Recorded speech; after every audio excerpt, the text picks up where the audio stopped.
我可以问你一个比较敏感的问题吗？中国没有什么敏感问题不可问的。您觉得中国人有足够的人权吗？人权呢，大家很多时候讲是个西方人的话题，是吧？但是事实上，我觉得我们中国在中国共产党的领导下，是真正的实现了人权。Their collective decision, many in the West see it as just a power grab. 这就是东西方思维的差异，政治文化的差异。因为中国共产党非常强调团结，我们认为是要解决问题，他们是派系性不同党派之间的竞争。All the Chinese leaders that I know, at a certain level, they have all been groomed and groomed and trained and trained and trained and planned for decades, in most cases. 集中各方面的智慧，而后达成共识，而不是我反对你，为反对你而反对你。我们是为了解决事情，这就是中国式民主的非常典型的特征。那新疆它的稳定发展啊，是实实在在在这块大地上发生的，这就是我们的底气和信心。美西方的政客和媒体很多是没有来过的，我们在这里生活，我们最有发言权。西藏是从农奴社会这个进入社会主义社会，短短几十年，跨越上千年，它有充足的生存权、发展权、选举权和被选举权。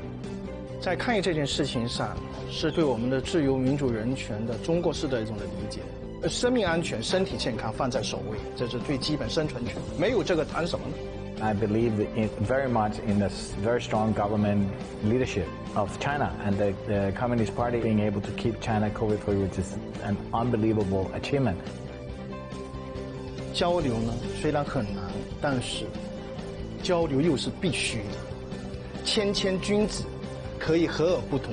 因此，中国不断地跟你解释我的理解。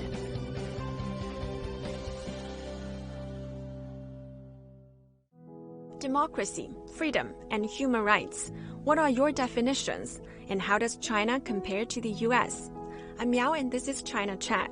In this episode, I came straight to the point with 3 American experts who have lived in China for years to discuss whether the US fears the success of Chinese democracy and why China must follow its own path.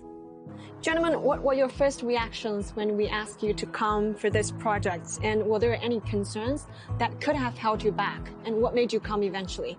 I was a little concerned about being used as a political tool and being shown a curated set of interviews and places. But I'm glad that I went because it's important that we have objective views on what's really happening on the ground in China. I'm an independent commentator. I appear on 30 stations internationally. I was not concerned. I think it's important that people around the world understand what average life is like in China. And it was useful for me to see what average life is like in places that I've never had the opportunity to see before, particularly Tibet. And it looked like people were living well there, which is an interesting observation, which I think is something important for people to know. David, how would you define human rights and what would you call the universal definition of human rights? Well, there's a UN Universal Declaration of Human Rights, which lists a lot of different rights, some of them social, some of them economic, some of them sort of classical liberty rights. And it's also important that people see that they have opportunities for themselves and their children. For me, the definition of human rights is not about voting. It's about getting access to education, health care for you and your families. It's about being able to have gender equality and be able to create better economic opportunities for yourself. Those metrics are what I look at. Human rights for me is a civil society that is rules-based, that allows everybody to enjoy not only the necessities of life, but also to enjoy choices as the economy goes forward. So who should have the final say on whether the people in a country enjoy human rights? The people of that country. You cannot force values on others. Sean? The people of one's own country should make the decision of how to define human rights. I believe in self-determination, sovereignty, and so it's got to be the people of China who define human rights and what's important to them. It's purely a domestic issue. It should be a process of development within the country. So of all the human rights the citizens of a nation enjoy, are the priorities different for different countries? I think everybody wants to feel respected by their community and they want to feel like they have a say. I think at different levels of development and different cultures, giving people that respect and that say can be done in different ways.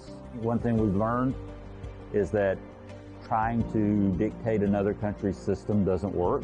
Would you agree that different countries should have different human rights development priorities? Yeah, I think each country historically is facing different cultures, religions, geographies.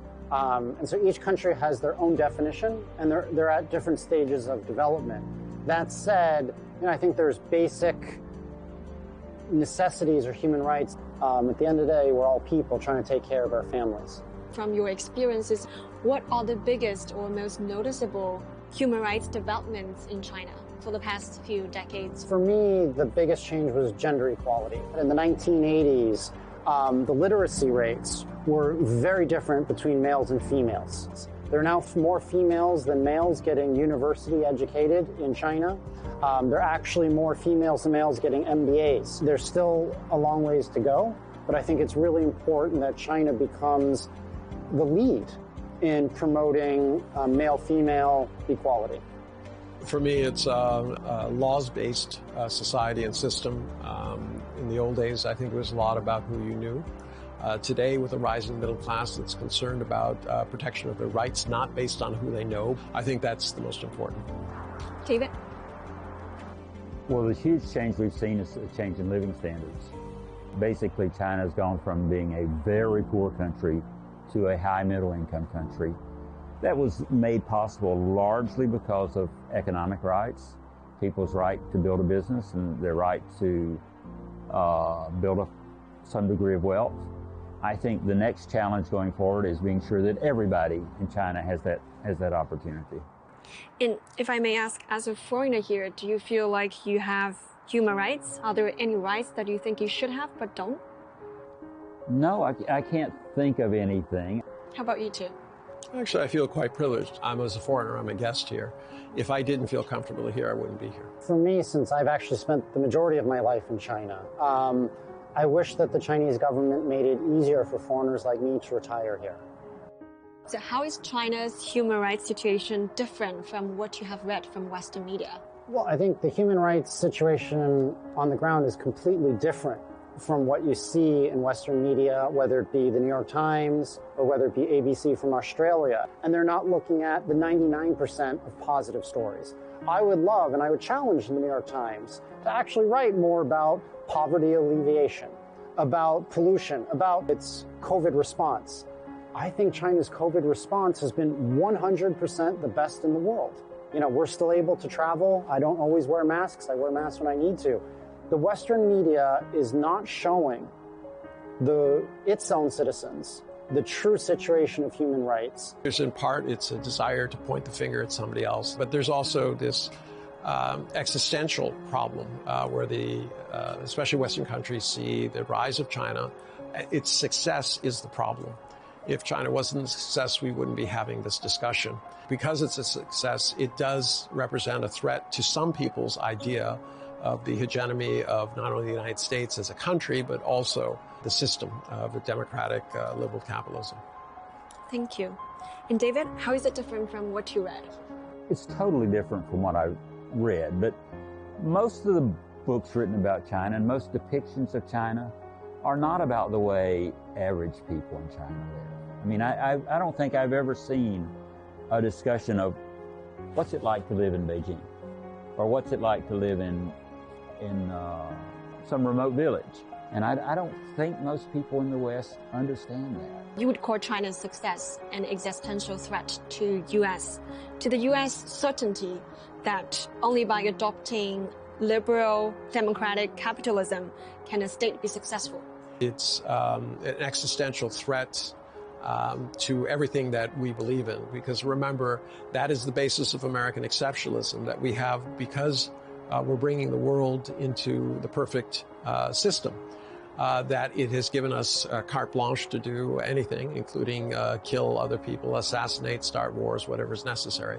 Do you think China should try harder to explain itself so that the West or the ordinary people in the West would understand China better. So this existential threat issue is out there. In the end, though, that truth through facts, year after year of China improving its economy, improving the livelihood of its people, will speak more volumes than anything that the press, the international press, can say. So what does the human rights situation in China tell you about China's governance, development, and especially civil society?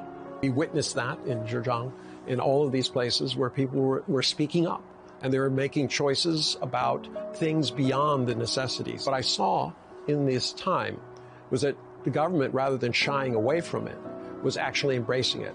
They were actually the ones leading. They were the ones who organized the forums that we went to.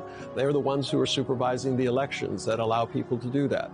So I think there are different paths, and that we have to be very careful about imposing our ideas and norms on other cultures. So during our trips, when we asked the locals what human rights are, most of them were immediately saying rights to survival, development, health, education, safety, healthcare. But when we talked to some foreigners, they brought up freedom of speech, freedom of press, freedom of religion. So is it the case that the Chinese people are more practical? You have to think about it. China was just so dirt poor, 30, 40 years ago, that culturally Chinese tended to be a lot more practical at that stage. Second, I think a large part of it comes to American and Western European propaganda. Every time you see a politician stand up, they say, we need to preserve our democracy. The bedstone of our liberal democracy is freedom of speech. It's propaganda, right? I actually find the United States, terms like American exceptionalism, the Pledge of Allegiance to the flag, eating hot dogs on July 4th. The United States probably employs propaganda more than any other nation in the world today. And so I think culturally it's been so ingrained in a lot of foreigners that freedom of speech, the ability to vote, defines human rights. David, would you agree? Well, I think both kinds of freedoms are important. Economic freedom, the freedom to build up a business, or the freedom to build a better life, that's very important. I also think the ability to feel like your voice is heard and to speak, that's important too.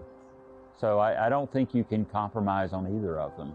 Would you like to have freedom first or a better life? I think they go together and they actually reinforce each other. Okay, and I'm going to disagree with David on this. I don't think freedom of speech is much use if you don't have anything to eat, if you can't walk on the street, if you have no hope, you don't have a job, and your children are starving. I think the ability for people to think fairly freely is important to having a dynamic economy. One thing we've seen at the local level in China, in particular, what we saw on these trips, is that a lot of people believe they can make their voice heard in the things that matter most to them directly. But my point was that you cannot start talking about esoteric freedoms and choices when you don't have anything to eat. The reason we disagree on this is that having a cacophony of voices does not solve anything.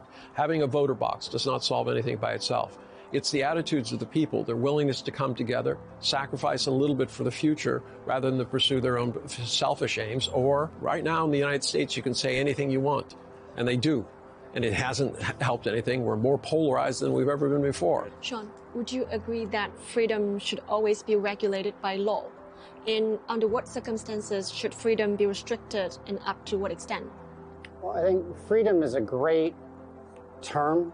It's a great aspiration, but there are limits to freedom. You need to make sure that your individual freedoms don't infringe on the freedoms of other people and infringe on society as a whole. So in China, people can say what they want to say, but they can't then go out in a public setting and say, let's go cause social instability.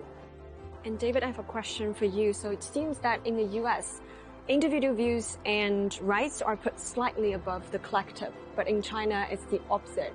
So do both approaches make sense to you? I can give you a very mundane example.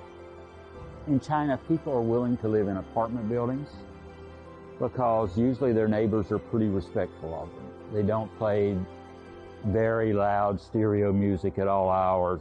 In the United States, people hate living in apartment buildings, usually because there's some neighbor who has no respect for anybody else. And play some loud music all the time or something. So I think that kind of communal respect for each other is important, and we need more of that in the United States. On the other hand, it's important for people to be able to think for themselves and to be able to express their opinions. How would you briefly explain China's democratic system to people who don't really understand it?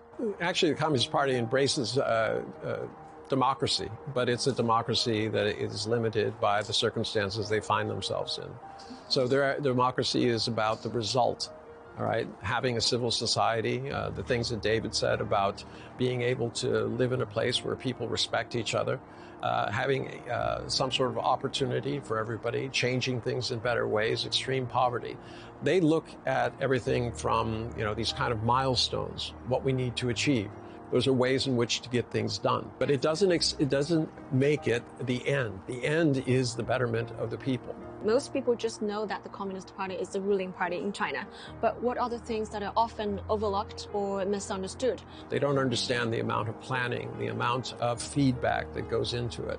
And in the end, if a government exists to serve and help the people move forward, to have a better life. And the question that people should be asking, is China achieving this? And if they are, they should study it, not adopt it. Study it, find what works for them, and do that. In the press, they always say when the National People Congress come, they always call it rubber stamp. But I think on this trip, we saw that that's not quite true, right? You see whether it's Simon the Foreigner in Hubei, whether you see it's in Yili with the Hui and the Uyghur Muslims, that grassroots views, the opinions of people from even the smallest little area is bubbling up all the way to the top of the country. And there's a lot more discussion, a lot more debate, and a lot more thoughtful reasoning about what should China do when it comes to political and economic policies than I think most Westerners understand and realize. China's come up with a different model of governance. Do you think the Chinese government listens to the people, and what are the mechanisms in place where people can actually have a say in their country? Well, the Chinese government is the biggest consumer of any survey out there. I mean, they're constantly seeing what people think. They have their grassroots organizations. They have 92 million members who are not all in the government, who work as trash collectors, housewives, etc. If you go to the People's Political Consultative, what they are ordinary people who are reporting in. So they report in at the top. They hold study meetings. They go and talk to their people. They're representatives of different groups and organizations throughout China, representing every single part. I think there's a lot more accountability in China's political system than in a lot of democracies where they vote. Look at how many people in Nanjing, how many government officials recently lost their jobs or got demerits because they didn't control COVID fast enough. How many American officials, how many governors, how many mayors, how many senators have gotten in trouble for the worst COVID response in the entire world? I don't think anyone's lost their jobs. So a system depends on democracy, but it also depends on having accountable leaders, and that's crucial to making a system work. I know you wrote earlier that almost every US president defines themselves in terms of the stock market, whereas Chinese leaders have been defining things in terms of people. Could you elaborate? Well, yeah, I mean, if you look at, it doesn't matter if it's Biden or Trump or anybody, they'll always talk about where the stock market is. You measure your country in terms of how many billionaires and millionaires you've created, instead of how many people you've pulled out of poverty. And that's what China has done. So the US usually champions liberal democracy as an end for all humankind. In your opinion, should the focus be on achieving democracy for democracy's sake, or should it be on serving the people? In the end, it is the betterment of the people, taking care and creating a society. The means by which you get there doesn't matter. The issue is, what do you achieve? Do you help the people or not? Don't tell me you're holier than thou because you believe in this and that. Show me. Show the people. Where are the results? Don't criticize others until you have shown that you can do better than they. Some Western media label China as an authoritarian or totalitarian state. Would you agree with either of those statements? No, China has a different system, and it's very easy to vilify countries who don't follow your particular area. But if you live in China and you understand anything about the government, it is far from dictatorial and totalitarian. The party is a massive party. They have everything that you've seen today. It's all about how there's a feedback loop that's going directly into the government, and you've seen what the results are. So it's a non sequitur. It's just an easy way of vilifying something you don't understand. If you label it as authoritarian, there's a lot of negative connotations and implications. And I don't think the political system here is negative. I support it. If I was Chinese, maybe I would apply to be a party member as well. It could be democracy with Chinese characteristics, but that's selling itself short. China over the last 40 years has done a remarkable job of being pragmatic. And China should be more confident and proud and not trying to pigeonhole or fit what they've done into, existing rubrics or definitions of political systems. It sells China short.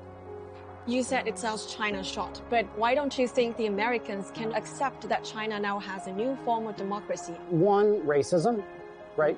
The United States is rife with racism. Second, the United States is one of the most militant nations in the history of the world. So whenever it sees a threat to its supremacy, it's going to attack. Then historically, whenever you see one superpower starts to get a rival superpower, that's when tension starts. The United States, really no matter what China does, is going to try to contain it, try to destabilize it, because China's come up with a system that frankly works better for its citizens over the last 40 years than in the United States, where there's been pure economic stagnation for the middle class since I was born in the late 1970s. So a view commonly held in the US suggests that a state cannot be a democracy unless multiple political parties are in opposition to each other. Would you agree? No, I don't agree, because there are many countries in the world that function perfectly fine that do not adopt the same system. It's a question of whether or not we are going to accept that there are different paths to prosperity or continue to insist that there's only one. Whether a country has one party or two parties or multiple parties isn't real key. The key is, are there checks and balances? So the United States has run into a logjam that is not easily resolved unless, and this is my fear, they start, again, attacking another nation. The U.S. has attacked over 37 countries since the end of World War II, military bases in over 80 countries. A war seems to be the only way the president can unify a country. China, on the other hand, by having one party, they have checks and balances so far, but they're able to unify, all 90+ million party members, all 1.4 billion Chinese, to a goal to improve China and ensure that the needs of the majority are heard. Do you think the Western concept of democracy is being used as a weapon against China? It's not being used as a weapon. It's just seen because China is different, it is therefore a threat. If China was not, it's China's success with a different system which represents a threat to those who believe there's only one system. It's an emotional, faith-based issue. Over the last 70 years, that American definition of democracy, the American liberal democracy, is the only political system that can be adopted, because the America has defined everything else as evil. Every country has developed its democracy based on its culture, tradition, and reality. So what do you think would be the best way to judge a form of democracy? I've given up on judging it. In the Clinton administration, they talked about the responsibility to protect, the responsibility to intervene. I've decided that's impossible. In particular, my own country, the United States, needs to focus on our own problems and stop focusing on other people's problems. So what's the best way to judge a form of democracy, and what's more important, the process or the result? You have to judge by results, but there has to be a process involved. China has both. The issue is understanding how the process works to get those results. But there is also this issue about the future. How do you go transition, and how does the government go forward? And in China's case, you see them adopting these educational programs. Why? because they are thinking about 2060 and how they will achieve, for instance, carbon neutrality. And you cannot do that unless you prepare the people who are now children to be leaders in the future. You know, in my 24 years of living here, I've seen the quality of life of Chinese get better. And I choose to live in China because I think that my quality of life is getting better really because of the Communist Party. China should be proud of the political system, the ideology that it's created, because it works. It's good. It protects and preserves human rights. It makes society better.